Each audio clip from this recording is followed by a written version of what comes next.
Divorced people, what was your FINAL straw? I went on a weekend trip with my mom to a town on the coast that has a casino and outlet mall. I'm notoriously frugal, so my mom enticed me with a free hotel room.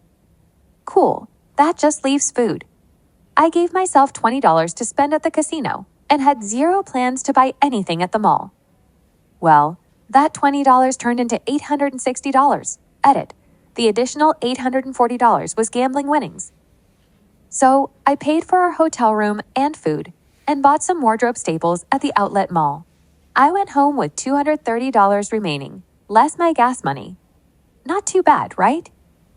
Well, my ex-husband flipped out when he saw that I had bought some clothes.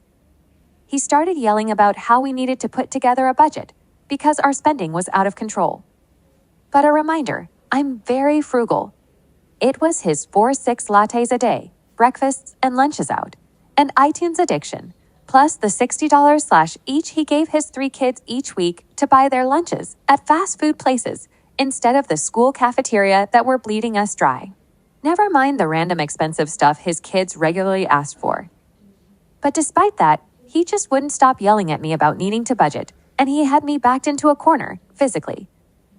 He would not listen when I pointed out that I actually made a profit that weekend. He stormed out to go pick up the kids from their moms, so I decided to distract myself to calm down. I broke out my laptop and created a spreadsheet on Excel to chart expenses and analyze where we could make cuts, etc. Logged into our bank account online to start charting the spending for the last 6 months, and what do I see? $600 in ATM withdrawals and a credit card charge of over $900 to a very classy establishment named the Boom Boom Room, all on the first night I was gone. The ATM he used was located near the club. I decided to just input the charges on my little spreadsheet, along with everything else, and gave it the header strippers. He was taking his sweet time coming home. He took the kids out to eat.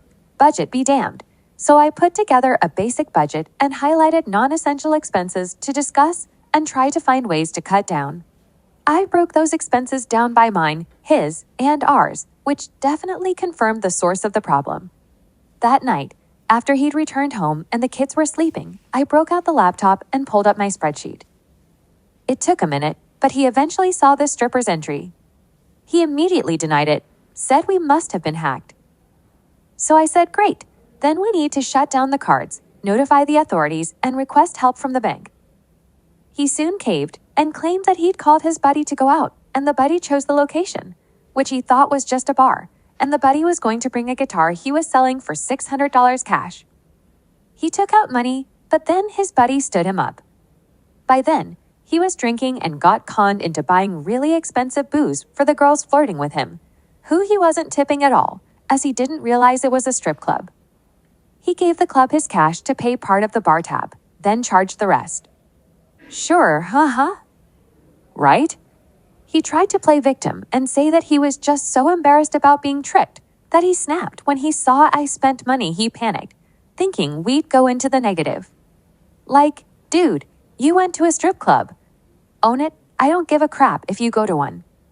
What I do care about is not setting boundaries on what you'll spend, then refusing to take accountability when you overdo it.